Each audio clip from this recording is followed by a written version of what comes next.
Welcome back to the ReidConnect-Ed podcast. This is season 4, and season 4 has been all about connection. Connection with others, connection with something outside of ourselves, and the connections we make within ourselves. Alexis and I today, we're going to regroup and look back on season 4. We're going to identify some themes that we believe came up through each interview we had with each topic that we discussed, and look back at each episode and to identify some of the key points and the key takeaways that relate to these themes. Now, we want to revisit just the whole idea of what this podcast is all about. Our mom actually had this really great idea years ago about this manifestation of connection. You know, we were so lucky in our lives to understand the value of connection, not only in our family, in our community, in our school systems, with friends, with so many people. We've been so fortunate to really connect and genuinely connect with so many people in our lives. And Mom had this idea years ago of ReidConnect. And that kind of turned into so much for us professionally. When Jerry and I went into our private practices, we started this umbrella LLC of thinking about how we connect some of the dots for the people we work with. How do we bring together all the information that we're collecting from them in our conversations as we take in observational information, we learn about them and their lives, their motivations, their goals, and how do we, as experts in our own fields, in our own right, me in education with a background and focus on executive function and education, and you in mental health and thinking about sports psychology as well, how do we put all these pieces together to really support people in their journey?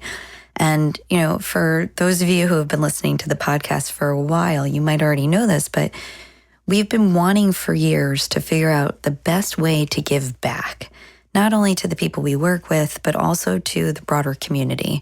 And one of the things that we're really passionate about is helping people to find the things that are most helpful for them instead of pushing it on them, right? We're very mindful of giving people agency. So the podcast, and most especially, I think this season, we really wanted to connect our audience and listeners with information that we think would resonate, whether it is a story told by somebody who's gone through their life and maybe taken an alternate path to finding their own version of success, or it's an expert or a research scientist, or, just Jerry and I talking through the lens of the work that we do, the research we've done, and we continue to do every day in our lives.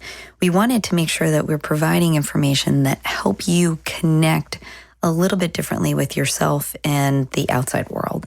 So we believe that this is really an outgrowth of our work, but also hopefully a little bit of something that people can pick and choose from what makes sense and what's helpful for them. So as we go through this episode, we're really going to sum up some of the key points that we talked about in this season, but also, the name of our podcast is Reid, which is our last name, our familial name, and then connect, being able to connect the dots, bring the pieces together as our logo shows, the dots in the brain, and Ed. It's all about education. And I am a firm believer that the more we can educate ourselves, educate each other, the more we can get past some of the most challenging, difficult moments in life, not only on our own, but also with each other. So the more we can educate ourselves, I think the more opportunities we have to be able to thrive, to be resilient, and succeed in pretty much most of what we put our minds to. Yeah, well said, Lex. And this has been such a great experience for us professionally, personally, as siblings, and certainly grateful that you pushed me to do it. I was just talking to a patient earlier about, sometimes you really need someone in your family or a loved one or just someone who really cares about you to give you a push. And to give you a push to do something that's outside your comfort zone. And, I think we all need that in life, even to do fun things and enjoyable things in life. It's not just about doing things that you feel like you have to do, but also doing things that could be meaningful to you or even enjoyable. So I appreciate the push that you gave me for this. Yeah, it sounds like this is the wrap up of our podcast in general, which it is not. And that's a wrap. But I do want to kind of put a little plug in that if this has been helpful for you or anybody to spread the word, spread the message. Jerry and I are fortunate to have really great connections, in the Massachusetts area, around the states and around the world. But, our goal is to get this information out to the world. Again, not that we are the only experts to share information like this, but pick and choose what makes sense. We have a great season lined up already for season 5 starting up in the fall. But take the time over the summer to go back in to listen to some episodes that maybe you missed or you want to listen to differently and see how it connects to you. And my challenge to everybody out there listening is to maybe think about how you can push yourself outside of your comfort zone this summer. Can you maybe take 1 or 2 things that maybe you've been thinking about that have been bubbling up and you've been, kind of maybe, kicking the tire a little bit, whatever that phrase means, kind of like walking around the periphery, waiting for your opportunity to dive in. And there's so many people, so many successful people throughout our lifetimes who have said, there's no right time to start. And take the opportunity this summer, if you have it, to just start something new. Maybe if it's just a little bit at a time, a little something that you want to do. Follow us on Instagram if it's interesting to you. Jerry has Music Jerapy, where he shares his music that's inspired by his work and in life in general. I have Alexis and Reid, where I'm going to be sharing tons of reels and more information over the summer in the absence of us sharing more regular podcasts that you'll learn a little bit more about executive function in my work. And then the ReidConnect-Ed podcast, Instagram too, where we're going to be sharing more and more clips from all of the seasons and all the episodes that we've had, where we've been blessed to have some really incredible people join us. So, my challenge is to take the time to figure out where you want to push yourself, how you want to take on a new challenge or goal. And Jerry and I will share a little bit about our goals for this summer too, as we go through the episode. So let's dive in.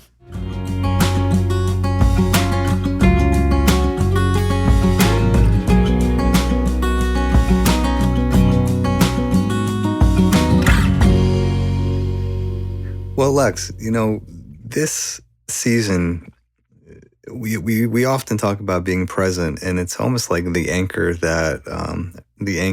around which a lot of positive things can happen in your life, whether it's mental health or learning, education, the stuff that you do, the stuff that I do, or even sports performance or performance in general.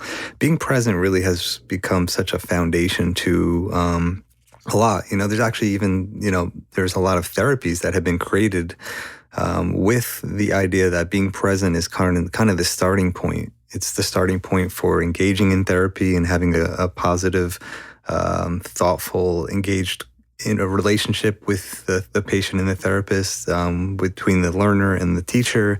Being present helps you to check in with yourself, which allows you to make decisions consciously and instead of reactively.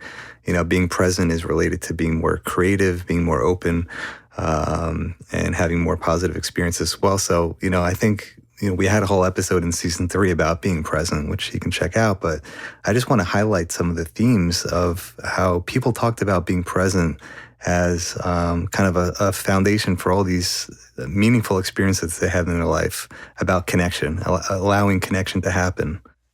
Before you dive into those themes from all of our guests and the different episodes we went through this season, I just want to validate that sometimes being present is really, really difficult. And as we are here now, July 2nd, 2024, going into the summertime, I just want to remind parents, young adults, students alike, to just remember that sometimes for young people especially, going into the summertime, as exciting as it is, especially in the Northeast when the weather gets a little bit nicer, that sometimes too much flexibility is really, really tricky.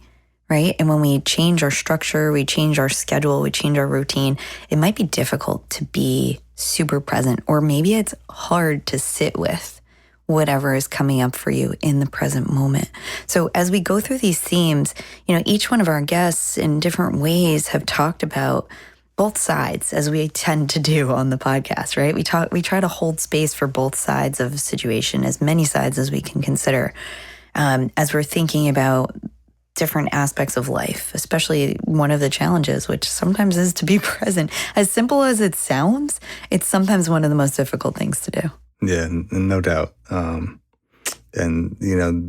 Comparison, as we talked about, is oftentimes the difficulty we have with being present, because we can always compare the present to something else, or judgments usually get in the way of being present. So being mindful of the judgments we make, and obviously with social media and the media, every time you look at something, it's almost like there's a judgment being made one way or another. So kind of reinforces that idea of constantly making judgments, which can interfere with being more present. So let's talk about some of the main points that came about through our interviews and discussions this season about being present. So Hayley Reardon, right? She was the first, she was the musician that we interviewed from Massachusetts in the North Shore, and we interviewed her about songwriting. And she talked a lot about how songwriting was such a meaningful experience to her. She talked about how accessing kind of a stream of consciousness where she was just kind of open to allowing these experiences she had and these emotions and feelings she has had in her life to come out through words and through melody and through song, and how powerful that is. But she kind of described it as if it was like a room inside of herself. Like she's kind of a house and there's different rooms inside of her house.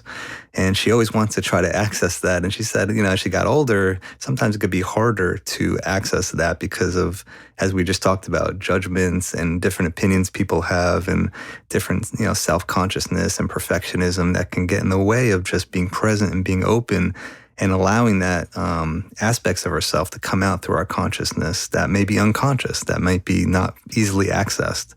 And so I really appreciated how she talked about this, and I can certainly feel this in my own experience with it, is you gotta find ways to access parts of yourself that, as we go through life through habit and kind of being automated and how we go through things, or making judgments or worrying so much that we can lose touch with it. So kind of creating environments and contexts in which we can access parts of ourselves. And really that's what therapy is. I did make this point, you experience therapy in a way that helps you to feel so comfortable, so open, so not judged, that you can just allow the truth to come out of you, to allow authentic feelings and thoughts and beliefs and experiences to just come out naturally.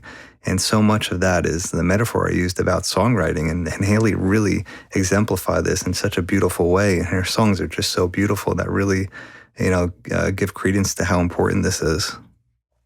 That's such an important point. And that would be the ideal, right? In therapy, where people are coming to the space feeling that they aren't going to be judged, to be able to explore and access different parts and levels of themselves that maybe they've ignored or avoided or haven't paid attention to, because sometimes it's hard to pay attention to all the different parts of ourselves. Of course. There's oftentimes people, I say this all the time, there's a great movie that I love called Playing by Heart, and there's a quote in the movie, I won't give too much of it away, where Sean Connery is talking about a relationship that he had in the past with his wife.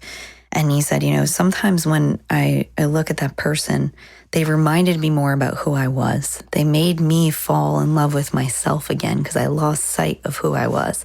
And I think, in different relationships and different situations, sometimes we need that reflection to be able to find more nuance, find a little deeper meaning and understanding of who we are. Because essentially, life is all about getting to learn who we are at different stages and versions of whatever our path and timing may be. And therapy is a great opportunity, even in my work, even though it's not essentially focused. It's not focused on the emotions, but of course emotion comes up because learning is so emotional.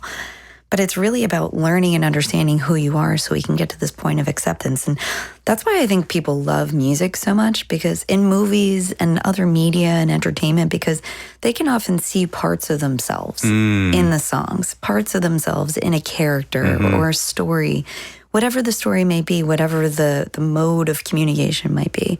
So it's all about finding different parts of ourselves in the world around us. And Hayley really talked about that so nicely. And, she tells the story about sometimes when she's in the car and lyrics and ideas just come to her. And I think we could all pause and think about the times where our mind is most clear. And oftentimes, like you say, it is in these present moments where we're not overthinking.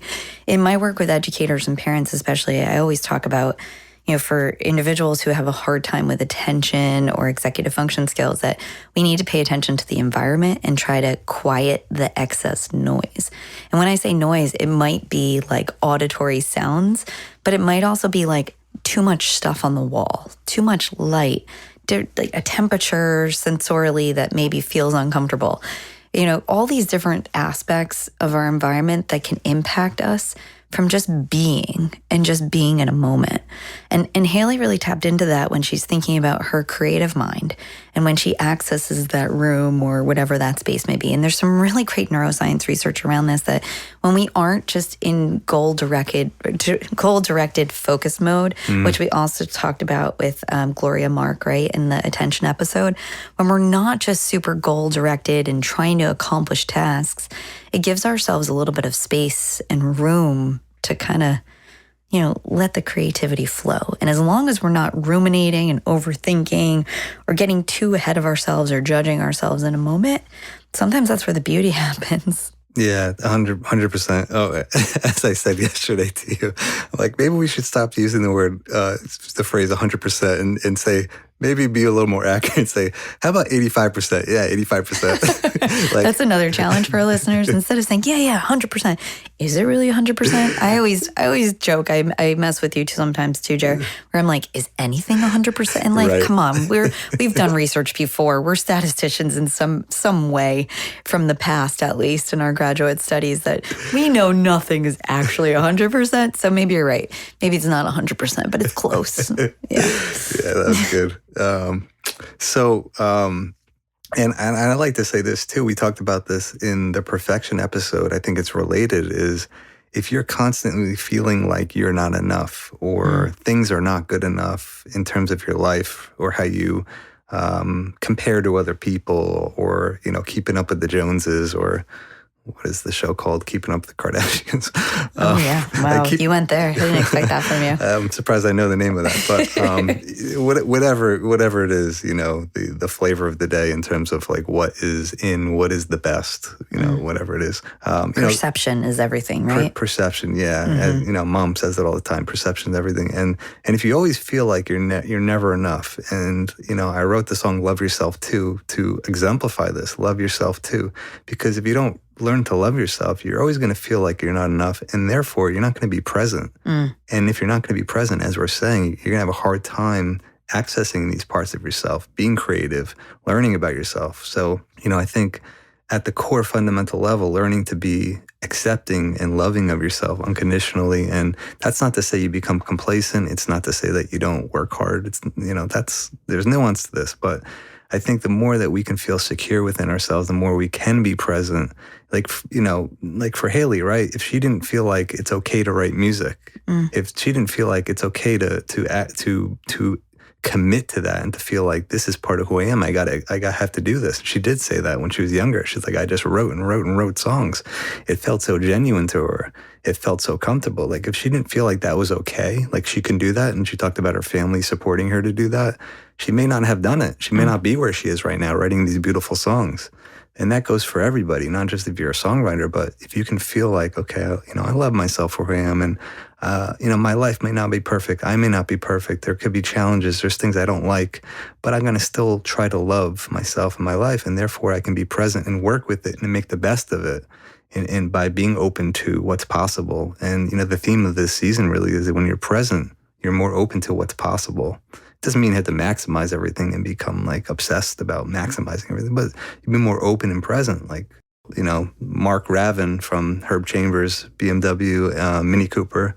We have a whole episode about that type of thing. And please check out that episode. So good. What an amazing, beautiful soul he is. And has so much to share from something so simple but so meaningful and important. Yeah, there's so many things that came up as you were sharing all this, but I think, Will Dailey, who is another local musician here in the Massachusetts area, who, I'm just going to say it, he probably should be way bigger than he is. Everybody should know who he is. So if you don't know who he is, please check out his music. But as we were having that discussion where, to be quite honest, he and I both were not in the best state of mind. I had just lost a good friend of mine, and he was actually under the weather a little bit. But we ended up having this really beautiful discussion. And this is, again, the value of being in the present moment, because we were just here sharing space, connecting about music, about process, about evolution and change. And that's kind of the point I wanted to bring up, that, the world and life will constantly evolve and change. Technology is going to come, and it's going to revolutionize things and change things in a lot of different ways. And we talked a lot about this season, especially, about digital technology and how it's influencing us as humans, as learners, as people in different kinds of relationships. And, Will brought up this idea that, we've always been changing. We've always been connecting. We've always been telling stories. And when we get to the human level of what that means, and we put ourselves out there, and that's essentially what, any performer, not just musician, does. You put yourself out there to be able to share a part of you. It's what you and I are doing right now, right? We're putting ourselves out there to connect to the audience and people who might be listening to us. But Will brought up some really important points about, understanding and valuing who you are and just showing up, right? He was talking about, some of the folks that have come to see him in concert, those who follow him, the other artists that he promotes and supports in getting them out there. The work that he does on his podcast. Again, if you haven't listened to it, it's awesome. If you like anything about music and culture and history, he dives into some of the great music cities in the United States, and he talks a little bit not only about the music scene there, but also about the culture and what influenced it. It's called Sound of the Town, right? Yep, Sound of the Town. Check it out. But, it's all about making those connections and helping people connect with information that maybe they're not privy to, maybe they haven't been exposed to. And in this digital world, whatever you might think of it, and you and I have mixed feelings oftentimes about, the vulnerabilities that we kind of have when we are connecting so readily and easily, but we can also access so much that I think is really valuable. And going back to your story about the gas station and tying in this idea of what Mark was talking about and just showing up and being kind, right? I always say, and I've said this before on the podcast, I say it to my clients all the time, that I can't control the negativity, darkness, or any kind of energy that might bring down any room and situation, but I can control my own light. And I can control what I put out there and how I show up every day. And even in moments when I don't feel great, and I will honor and value those moments, that I still show up, right? I might not have the same level of energy, the same level of enthusiasm or commitment, but my commitment and dedication to the thing I choose to be a part of is there. It always is, and it always will be. Because I can't change other people's darkness. I can't change other people's way they think about the world. All I can do is show up and try to shine bright. And I think that is probably one of the most important things we as humans can do. And I loved that was such a big theme this season. And everybody sharing about how, when you are committed to a thing, you feel the passion behind it, you understand the value that it brings to other people, and you just show up, makes a world of difference. Yeah, and everyone's different, right? Whatever your quote-unquote superpower is, use it. Like, you can be a funny person and you're going to, go tell a joke to someone and brighten their day, You can be someone who's very clever and helps to solve problems. You could be someone who is very able to do something other people are not able to do, and it could be helpful to them, right? There's so many ways to show up and be positive. You don't have to be a musician. You don't have to be an influencer. You don't have to be, you don't have to be some celebrity to make an impact and to make the world just a little bit better, just the people around you.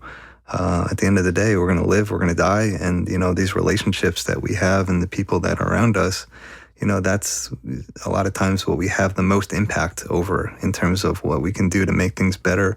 And hopefully, it's a downstream effect, right? Someone, you help someone, and me as a therapist, you as what you do in your educational therapy, we hope that, just helping someone can help them to help other people. And who knows what they'll do. Maybe they'll end up, solving some complex, societal problem or problem in their community or problem here or there, right?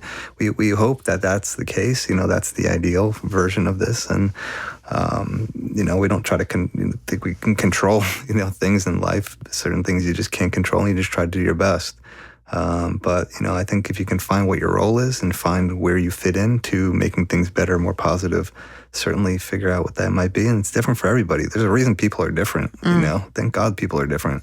It's not like Pleasantville where everybody's the same. And it's like, what's the point of that? We won't be able to, balance each other out. Everyone's got strengths, weaknesses. Alexis and I, we're siblings, we're different. And we just had this, beautiful party to celebrate her book that came out.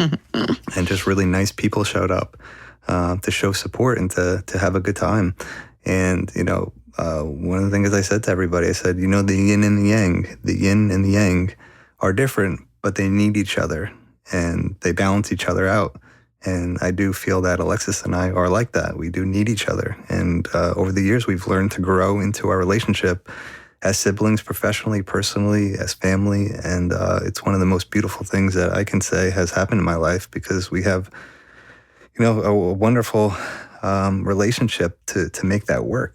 And we hope it's a model for other people too, to see that it's possible. Because we hear people say like, "Oh, I can't stand my sibling," or they'll say, "I love my sibling." Like it's either 0% or 100%. So there we go, that range again. So nothing's 0 or 100%. No, and I will say even our relationship as siblings and friends and colleagues is more like 87, 95% between that range, right? Because we are so different. We are the yin and the yang, and there's friction sometimes, and there's stuff that comes up, and we want to be real. We don't want to paint a picture that everything needs to be just a certain way all the time. We want to be real and recognize and acknowledge the challenges that come up in life, even in the most loving relationship and respectful relationships, whether it's with a romantic partner or a family member or a friendship or a colleague. There's going to be stuff that comes up, and this is why we do the exploration to understand ourselves. And I love what you're saying, Jared, and how you really are emphasizing this idea of loving yourself. I say this all the time. I work with a lot of individuals who might have characteristics of ADHD, which, in that one episode about parenting children with ADHD, that was probably the most I will ever say the name of a label in any one given time, because there's characteristics that a lot of us might embody at different points in our lives, whether or not you have a diagnosis or you have been managing and understanding yourself as somebody who has attentional difficulties your whole life. So I want to acknowledge that I work with these people who are often very divergent thinkers, but they're often some of the most creative, intelligent, logical, incredible people, talented people that have so much to share. And oftentimes what they hear from the world and the environments around them is that there's something wrong with them. And this is why I don't hold on to labels so tightly, because I want us to be able to look at neurodivergence in a way that we can celebrate it, that we can embrace and understand and appreciate it. And when we learn to love ourselves, and sometimes this is a lifetime journey. I joke that, after I turned 40, I was like, oh, okay, I just don't care anymore, right? Like I don't care. Not that I don't care. Anybody who knows me knows I care very deeply about a lot of things and a lot of people, but I don't care about the noise. I don't care about like the what ifs or the who mights or the should I's or I should, right? It's less of that point of comparison that you mentioned before, the internal judgment and dialogue that sometimes is the thing that holds us back. And I mentioned in the episode with Will, the Buddha story about the second dart, that, sometimes things are going to hurt, especially when you're trying stuff for the first time that you're not familiar with, that might be uncomfortable. But it can be uncomfortable and frustrating, but does it have to be that way forever? Right? We don't need to be hit by that second, third, fourth, fifth dart. Yeah. We can let it ride. And guess what? Oftentimes, if we give it space, time, and we get the proper support to go through that process, whether it's by ourselves, with a trusted friend or family member, or, a professional, it will heal. We can heal. We could be resilient. Yeah, you know what? It's making me think of a lot of patients I work with, and just being a person who goes through life, you realize that when you're going through transitions and changes and adjustments, we talked about this in the anxiety episode of season 3, that when you're going through these changes, it's going to be uncomfortable. And I have found working with patients is that, that's when those doubts really creep in. You doubt yourself. Oh my God, am I a terrible person? Am I worthy? Is my life falling apart? All these extreme thoughts and doubts tend to happen when we're uncomfortable.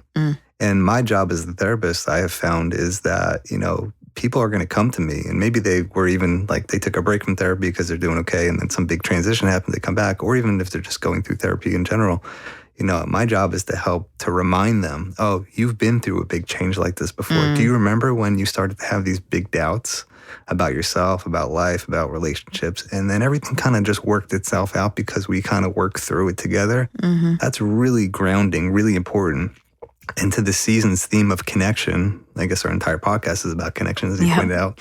I think we need important relationships, people who really know us, who pay attention to us, who really can put those pieces together, as you said, to give a good argument about why that's true. So you believe, we all need people to reassure us sometimes, but that reassurance can't, sometimes it's not good enough to say, oh, everything's going to be fine. Don't worry. Stop worrying. Stop worrying. Yeah. It's really important to have a really deep connection with someone where you can really make a good argument why it's going to be okay. And sometimes I've even talked to other, younger people who are afraid of their future, about going to college, about, the prospects of, the economy, whatever it is, if they're afraid of the future. And I try to remind them, look, I know who you are. I've gotten to know you. Here's all the qualities that make you who you are. And those qualities are going to be there now and in the future. And it's those qualities that are going to sustain you through whatever uncertainties and challenges that you're afraid of might happen. And how important is that? I think it's so important. And again, going back over some of the episodes we recorded for season 4, Will talks about this, that he was able to put himself out there with his fans a little bit differently because I think he values, I'm going to speak for him, Will, correct me if I'm wrong. I imagine that you feel more comfortable taking some creative risks because the people who are in your inner circle who support you will give you good feedback and guide you through it, but also that the fans who know, love, and appreciate you are going to embrace that process and that journey with you. And, same goes for Mark Ravin, who was talking about his mom who saw in him, parts of him that were really difficult, that he was working so hard to be successful at school and try to make things work. And sometimes he was butting up against, different factors that were kind of getting him off track. And she really embraced and trusted in him, which I think helped him to trust in himself. Right. She reminded him, look, as long as you're honest, you're good to people, you try your best. Like what we were saying before, she knew him, she understood him and said, these qualities are going to help you to, and turns out he's doing great, Pretty amazing. We had, again, you mentioned the party that we had and Mark and his fiance were there, and I can't tell you how many of my friends and colleagues were like, who was that guy? He was the best. And, I was like, yep, listen to his podcast. I'm like, we agree. One of the best people we've known. So, it's really nice to hear that and to appreciate it. And I always say, if you see something, say something, right? And especially if it's something positive, even if it's something as minute as an aesthetic you appreciate, somebody's outfit or shoes or hair, just comment oh yeah, I really appreciate that about you, or I really like what you did there. It doesn't need to be something that's over the top. You don't need to say too much. We want to be respectful and polite, right? Of course, of people's bodies and presence. But if you see something that you're struck by in a really positive way, you might change the trajectory of somebody's day. And Jerry, you were talking about transitions and changes in life, and I'm going to bring this into the episode. This is going to be a stark departure from making people's days brighter, but I'm bringing it into the episode that we did with Melissa and Jen in talking about bullying, that oftentimes people who are going through really uncomfortable changes in life, really difficult situations, they may be the ones that end up inflicting harm on others, right? When you're hurt, oftentimes you hurt others. Yeah. And I want us to think about this. And we kind of posed the whole conversation and discussion about bullying in I would think, a little different light than most people talk about it, that we weren't, we obviously were appreciating the victims and the community that gets impacted by these types of behaviors.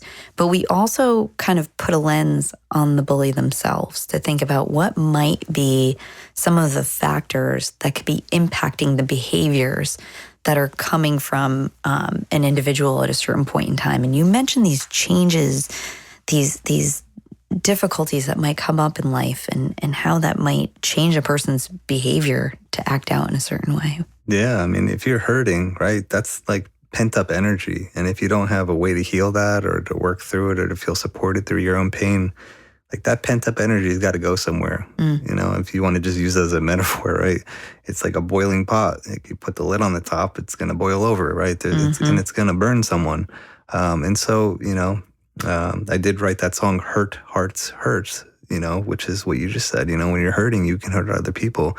And the premise of the song in the chorus is to actually, put it to words, put your pain into words, put in the work to help yourself heal, to help yourself get the support you need. And look, we know that there's a lot of barriers to getting help, right? Maybe you don't have the best people in your life that really can understand you to help you.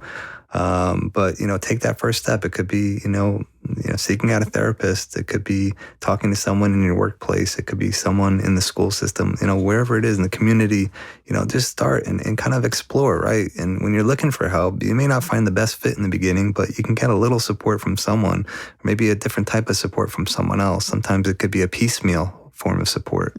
Right? Don't think of it as a 0% or 100%, right? It doesn't have to be like, we need some gradation there. Yeah, because, I hear that a lot from people, even as I'm, working with people in therapy, they'll say, oh, that person doesn't understand me. They can't support me. Well, what can they support you with? What aspect of them do they bring to your life that's positive, even if there's negative? And, there's certainly different contexts and nuances to that too. And this is something that'll come up in future episodes, thinking about even romantic relationships, that we sometimes will think one person will be able to give us everything, to be able to do everything for us. And the reality is that, sometimes, like you say, it might need to be a little bit of, something different from different people at different points in time, right? And that's the beauty in life, is that we feel like we are in this small little bubble, but the reality is that we're in such an expansive world that we can gain access in different ways from different things and people. But, I want to bring it back to, I'm so glad that Jen and Melissa talked about some of the research that they did, because they really highlighted, especially in a school setting, that there are some teachers that certain students feel more comfortable going to and thinking about. And I say this all the time, that oftentimes educators being curious instead of just trying to solve problems. Oftentimes students can really benefit from having that relationship where they build trust in somebody who's going to ask them questions, who's going to be curious about their situation or their circumstance, and really oftentimes, build the trust in the student, in the individual, to feel comfortable exploring, well, why am I feeling this way? What is something I do? Where do I have agency to make a change that's going to help me feel better, protect myself, protect those around me who might be in a not great situation, or even to share some love and support for those who might be struggling and hurting others. Yeah, definitely. And it comes down to, one of the themes of the season 2 is about beliefs. Your beliefs can inform and influence how you act with other people. And I think what you're saying is, if you're curious, if you're not going to make assumptions about people that, they're just bad people. They just don't care. They're just this, they're just that, right? 0%, 100%, right? If you're making assumptions like that, that belief is going to shape how you interact with someone. But if you feel like, wait, maybe there's something going on under the hood, as we talked about, right? Maybe there's something else happening that's going on internally that's leading the person to be the way or to act the way they are. And maybe I had to get more curious and open to understand that. That's a big part of, there's a whole therapies revolving around this to help parents with their child, is to help to collaboratively and cooperatively problem solve with their child. And we talked a lot about this with the ADHD parenting episode, is to be curious, to be open. Maybe there's a problem that hasn't been solved. Maybe there's an aspect of their weaknesses that needs to be supported. Maybe we have to, help to develop their weaknesses, or to change the context so their weaknesses are not always being activated. There's different specific examples of that. You can listen back to that episode for examples, but certainly, we make assumptions and judgments about people all the time. And, I always think about this. You ever see someone, you're like, I don't know if I really like that person. You just kind of come across them. You're like, I don't know if we're going to get along, or we might make a judgment. And then you kind of interact with them more, or you get more exposure to them, get to know them in a different way or in a different context. And you actually end up being very friendly with them, and you actually like that person. And, that, to me, that's one of the coolest experiences of life. I'm glad you brought that up because it comes up so much in our work where people will kind of have one experience with an individual, whether it's with my clients and a teacher or a peer or a friend or a classmate or a teammate.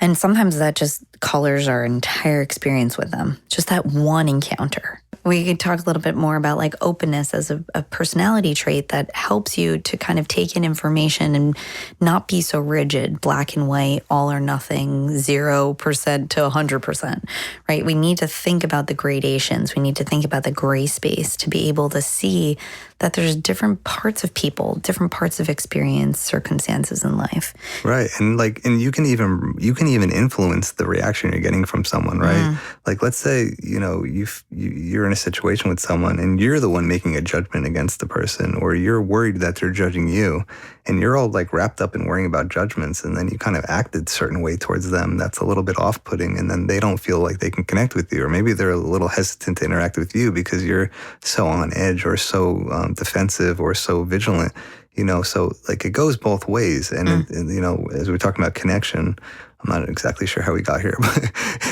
just thinking about different ways that, your beliefs influence how you interact with people, because it could, it could become a self-fulfilling prophecy. I talk a lot about this in therapy, is sometimes we have to kind of realize that we may be, in some ways, influencing the very thing we don't want to happen, right? If we're afraid of not being liked, we may act in a certain way that's, maybe we're judging the other person because we don't want to be judged ourselves. And it turns out that, that person doesn't like us because we're acting a certain way that's judgmental, and we're not actually showing our full selves towards them. So I think that's really important. And essentially this is why Lisa and I wrote this book about executive functions, because a lot of educators make a lot of assumptions about why students behave in the way that they do. Mm-hmm. They're always disorganized. They can't plan. They have no time management skills. They're very forgetful. They just don't care. They're lazy. They're unmotivated, whatever the case may be. Mm-hmm. And what we did, and as she described in our episode together when we were releasing the book for the first time, she talked about like we get under the hood of what's happening.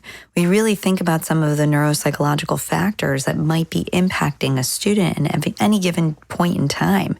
And, when we understand, I think it helps to shape and change our beliefs about others. And maybe this is both my superpower and Achilles heel, which I call it. But, when people behave in a way that maybe isn't tolerable or acceptable or kind, hurtful, yeah. Or it might be hurtful. Yeah. I have a tendency to be able to say, well, what else is going on? Mm-hmm. What was getting in their way of showing up in a kind, polite, respectful way? Mm-hmm. And again, Achilles heel, because sometimes I am very understanding, but I also think that's my superpower and what makes me great at the work I do, because there's usually something that gets in the way. Right? What is their goal? Was their goal really to have an abrasive interaction? Probably not. Not many people enjoy that, mm-hmm. right? But maybe there was something that happened. There's usually something that happens in somebody's day that colors their day in a certain way, where they might have, stubbed their toe first thing in the morning when they got out of bed, or they spilled coffee on themselves and made them late for work or school, or sometimes stressed out of their mind about something. Stressed out of their mind. I mean, these are just little things that could happen. There could be bigger things that happen. I talk all the time with educators about there might be food insecurity. Students might not have a place to live at home. There might have been a huge argument, or a caregiver or a family member who got in some serious trouble the night before. And these kids are showing up and we don't know what their history is. So their behaviors might be directly related to circumstances that happen that are outside of their control, or other factors like neurobiological factors that impact their cognitive functioning. We talked a lot about this also in the episode with Dr. Gloria Mark, where we were talking about attention and emotional regulation and how do we increase and improve executive function skills by really just being aware of how we're engaging, interacting with the world, especially the digital world. Yeah, definitely. So as we're kind of getting toward the end of the episode, I want to highlight something that someone said to me in one of my therapy sessions. It was very profound. Oftentimes I really appreciate my patients who are younger share their experience growing up in this digital age. It's because they are in some, it's like They're not geriatric millennials like us who we had a whole episode on how technology and digital technology has impacted us. Right, yeah. Geriatric millennials, that means that we were exposed to some digital technology and an immense amount of digital technology, so we can see both sides of it. And as we always talk about, seeing both sides is a lot of times helpful. But what was I saying? One of the things that was said to me about this digital age is that, and I think I mentioned something this in that episode as well, there's so much information and there's so many like clips saying like, do this and your life will get better, or always, this is always important. Back to that 100% joke, right? This is always important, or this always fits, a lot of information could be misconstrued because it could not have context. It cannot be individualized to the person. It could not have nuance. And for these reasons, I think, the caution of consuming so much information in small bits, and, Gloria Mark and you talked about, we're kind of digital snacking. We're taking little bite-sized pieces of information, but we're not seeing the bigger picture. We're not seeing the bigger context in which we're integrating this information to ourselves. And my patient said this really interesting thing. He said, it's almost like everyone's online just to find these life hacks. And I'm not saying there's anything wrong with life hacks. Like, there's some really cool, interesting ideas that people have. It's like really, even as a therapist, I'm like, hey, that's a good idea, actually. Someone can really benefit from that. But at the same time, our caution is, life is not about just finding all these hacks. It's not like a game to just continuously hack, ourselves and to like fix ourselves, or to like, to constantly see problems and solve them, right? So, as a therapist, I'm always trying to see like life is a journey. You got to see the bigger picture. You got to, be engaged in the process and the journey of life, rather than seeing, things as like all or nothing. You got to fix this, you got to fix that. You got to, this information is always important at all times to me. And got to see things in more context. And it takes the pressure off too, right? When you're exposed to stuff that's constantly telling you, fix this, fix that about yourself. This is wrong, this is right. There's a judgment. You're not good enough. You're not this enough. You're not that enough. Or you got to fix this. You're doing this all wrong.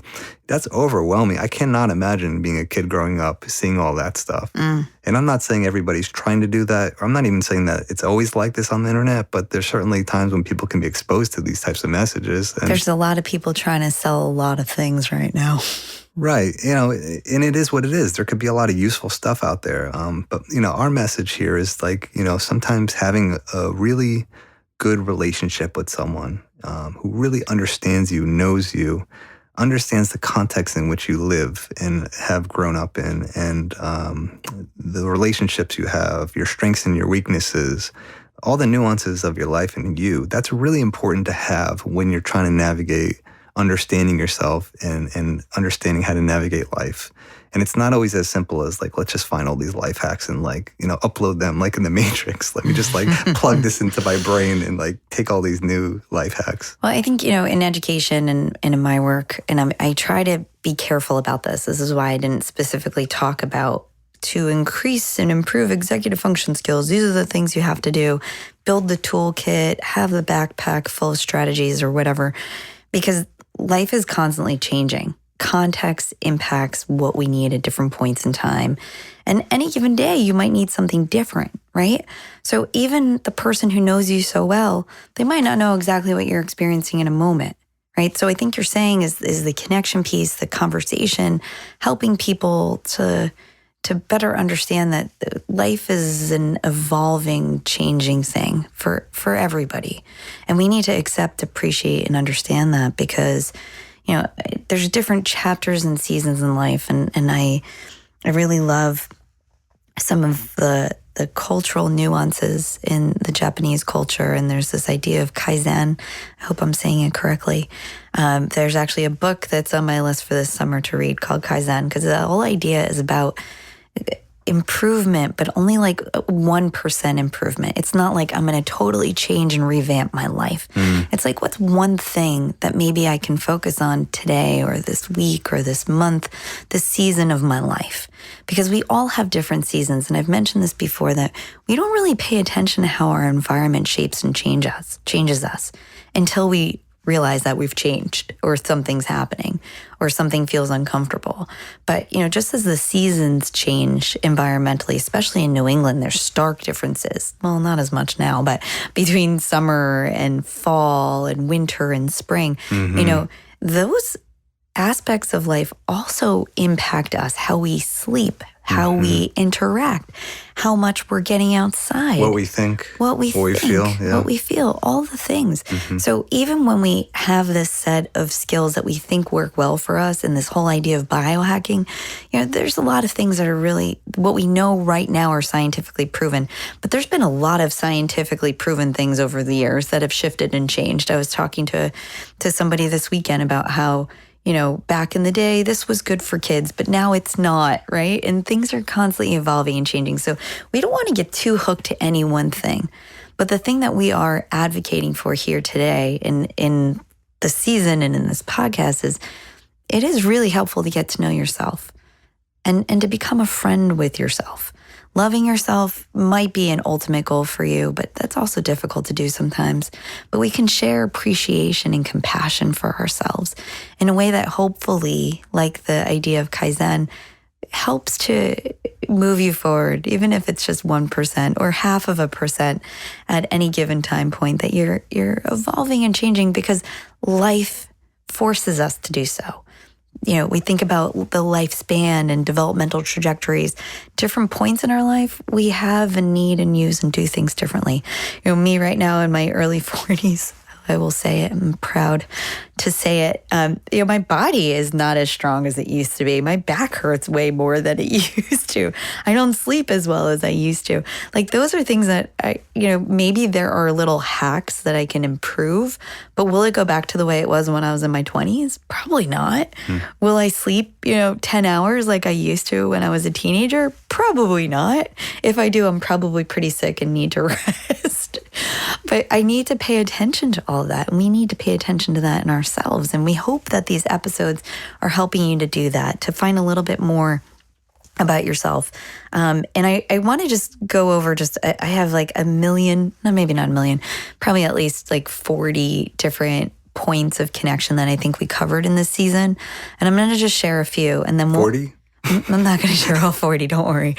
I'll share a few. But I want us to end in, Jared, you can think about this as I'm sharing some of these points of connection that we identified and addressed this season. But I'm going to share a little bit about what I would like to connect more to this summer for me and things that maybe I want to release a little bit more of in my life. So that's where we'll end. I'll let you think about that as I share some points of connection. We talked about connection through collaboration with your child and working together, connection to the failures and frustrations. How do we ride it out together? Giving attention to the challenging moments because oftentimes they teach us a lot. Connection and awareness of timing, when to talk about tough moments and how to do things. Connections with family, connections with joy. I don't think we do that enough. Sometimes we just focus on the goal or the task, what we need to do, versus sometimes we can figure that stuff out when we just take a break, when we step outside of it and we do something joyful or fully connected to somebody else or something else. Practicing and preparing, the appreciation of all the moments. Why does it help? Why does it hurt? Why does it impair? Having that connection and awareness, again, is so important. And slowing things down, simplicity and consistency is often the best medicine. You want a hack? That's one. Can we slow things down, simplify our life a little bit, and build some consistency in the small routines and the things that might be helpful? Yeah, I mean, one of the best experiences I have as a therapist is when we have conversations that kind of set the stage. We talk about all the aspects of their life and all the factors, the variables that kind of go into whatever problem they have is manifested, right? And we kind of put all the pieces together, right? And at that point, instead of just saying, hey, you should do this, I say, what do you think about that? First, I ask, how do you feel about it? Because I want to know what it feels like to kind of make sense of things, more holistically, or to try to make sense of how these variables and pieces fit together, internal variables like relationship, environment, context, strengths, weakness, all this stuff, right? So first I want to know, how does it feel to kind of put all these pieces together and make sense of it? But secondly, my second question usually is, before I say anything, I'm like, well, what do you think? Mm. What do you think you can do with this? Can I rewind? Can I add something in? And this is my favorite question to ask the people I work with. And I ask myself this all the time. What's the goal? Yeah, right. What are you aiming for right now? Not like a tangible goal, like I need to complete my homework or I want to get married or have a nice car or this job that I'm dreaming of.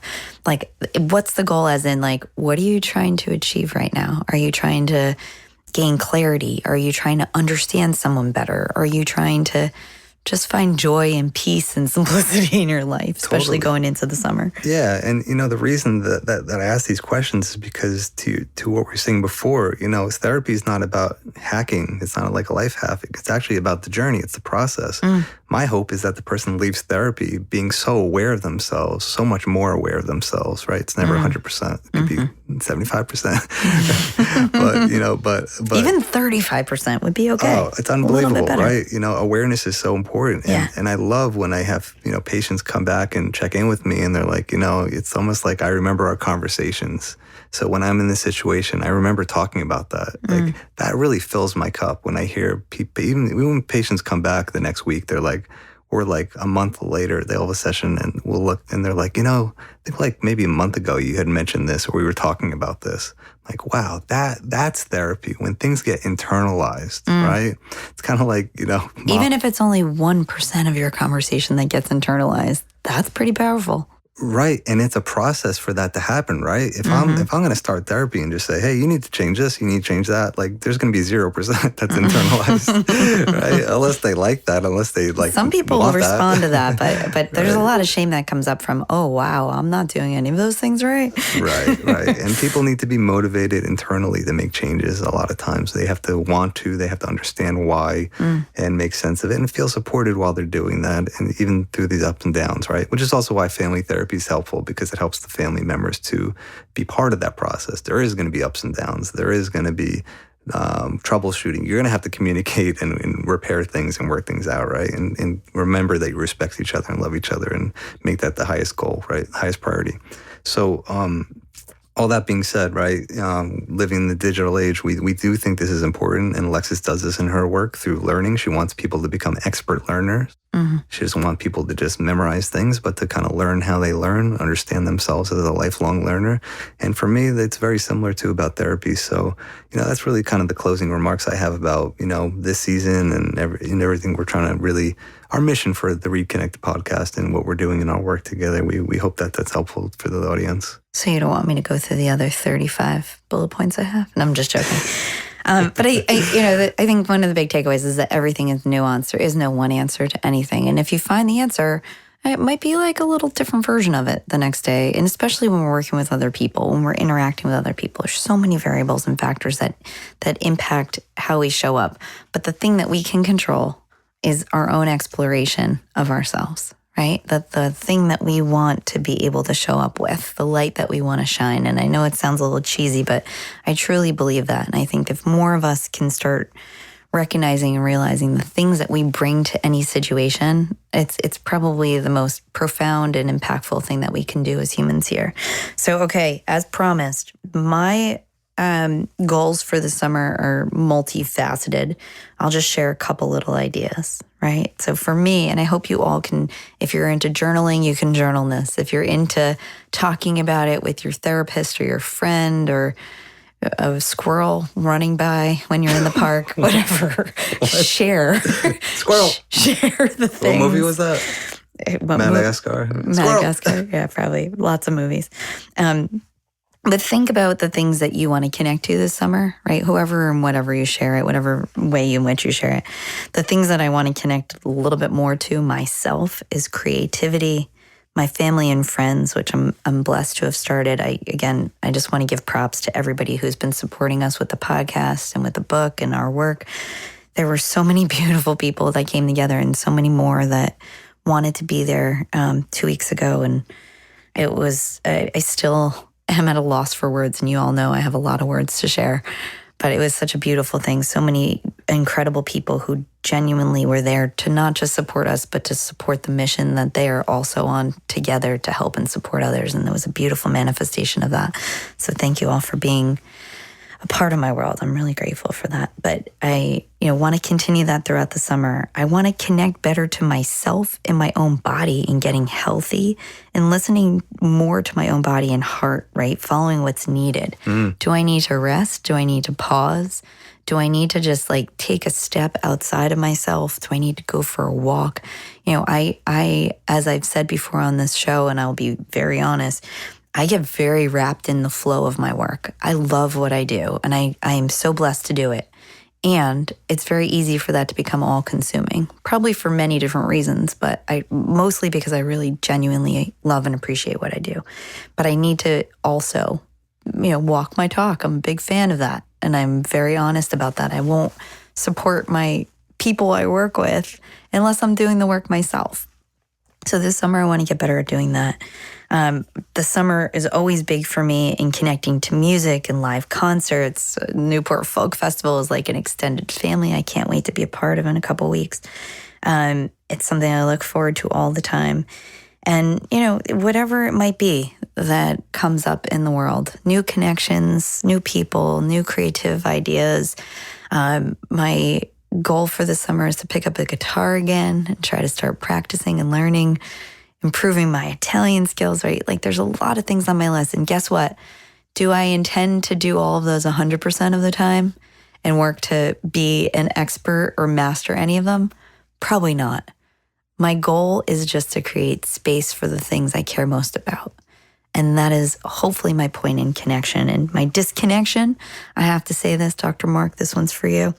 I really want to disconnect from technology more often because my work, as much as I get involved in it, as she was talking about, we're often thinking and doing in front of a computer a lot of times.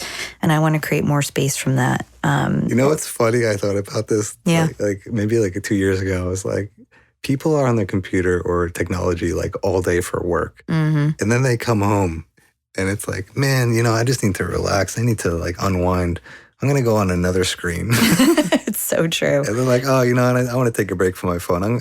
I need a break. I need to just unwind. I'm going to look at the TV. Yeah. Or it's it amazing. Becomes a cycle. Yeah, it's amazing, isn't it? Yeah. And, in our lives and in our worlds, we're really blessed and grateful to live in New England where we have summers where the weather's nice. We live close to beaches, which we can get to and have access to pretty easily, especially when we're at Mom's house in Cape Cod. We're really blessed in so many ways. And wherever you are, take an opportunity to explore someplace new in your neighborhood, in your community. Just get outside of our comfort zones a little bit, is I think the message that I hope we can share. Connect to something that maybe you're not always used to connecting with. Just be like a kid again. Go shoot some baskets. Go for a bike ride. Go for a walk. Get rid of all that judgment and worry about stuff and just take the kid's mind. So what's your goals? What do you want to connect with this summer?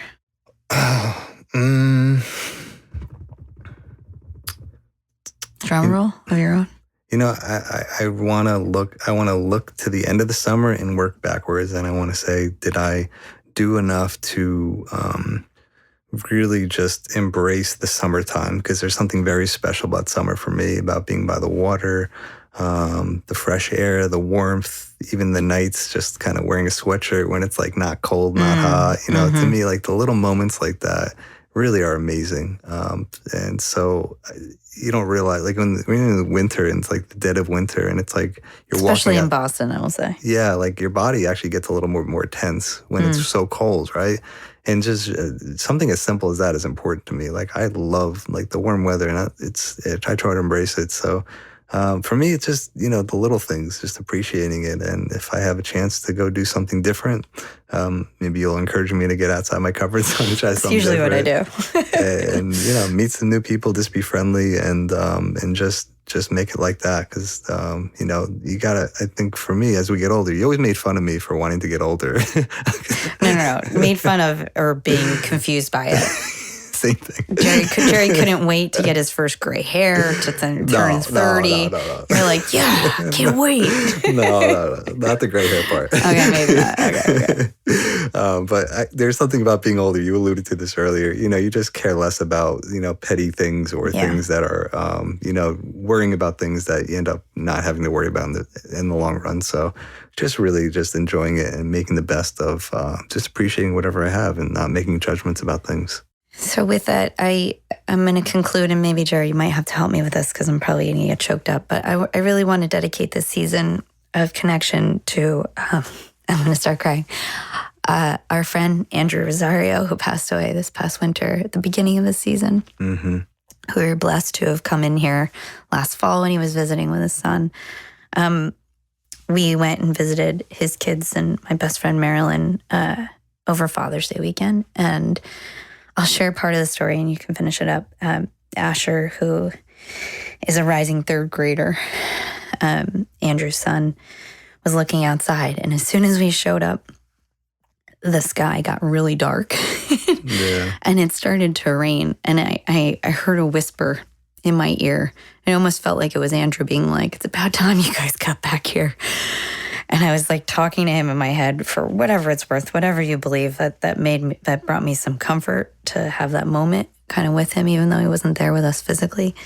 And Asher went outside, and as the clouds cleared, he's like, we were like, I wonder what the sky's going to do next. And he said, I think the sun's going to set. And I said, I don't know. I'm so curious because it looks like the sun is still shining and behind the clouds. I don't know what's going to happen. And we went about, our night kind of having dinner and talking and enjoying each other's company and feeling the presence of Andrew there with us in his house. And all of a sudden, Asher ran to the window and said, guys, look, you're not going to believe it. And there was the biggest, most beautiful rainbow I think we've ever seen. And Marilyn, all the years she lived in that house, she said she's never seen a rainbow directly over her house before. It lasted like a good half hour too. Someone mentioned that to me the other day. They're like, rainbows usually don't last that long. It's so bright, so prominent. It was like, and it would kind of fade and get real bright again and just to stay there perfectly. Yeah, it was so beautiful. It was so powerful. And Jerry, you captured to talk about capturing and connecting. You captured the most beautiful pictures that, I have a loss for words. And Andrew's kids, my goddaughter and Asher, just looked up in the sky and were pointing to the rainbow. And we all just appreciated that was probably Andrew giving us a sign. And he was a huge supporter of us in this podcast and the work that we do. We know he's with us in all that we do. So this one's for you, buddy. We miss you. Yeah. And much love to Marilyn and her family as they're getting through this. And I didn't want to end on a sad note, but I really wanted to appreciate the love that we get and the connection that we have to keep the work that we do going. So we thank all of you out there for listening, and we wish you, if you're listening now in summer of 2024, a beautiful summer ahead. We hope you have some long-lasting moments because we just really need to appreciate all the opportunities, the moments, the experiences that we have, whether it is in connecting with ourselves or with each other or in the world around you. So we wish you all the best. Thanks for listening in, and thanks, Jer, for being my partner in this. Thank you, sis. Thanks for tuning in to the ReidConnect-Ed podcast. Please remember that this is a podcast intended to educate and share ideas, but it is not a substitute for professional care that may be beneficial to you at different points of your life.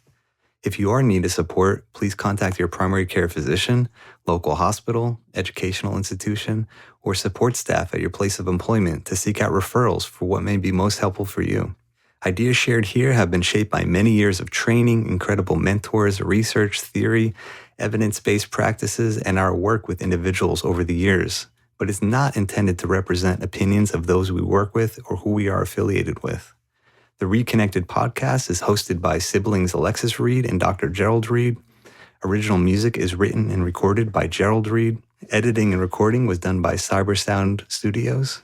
If you want to follow along on this journey with us, the ReidConnect-Ed podcast will be releasing new episodes every 2 weeks each season. So please subscribe for updates and notifications. Feel free to also follow us on Instagram at ReidConnect-Ed podcast. That's ReidConnect-Ed podcast, and Twitter at ReidConnect-Ed. We are grateful for you joining us and look forward to future episodes. In the meanwhile, be curious, be open, and be well.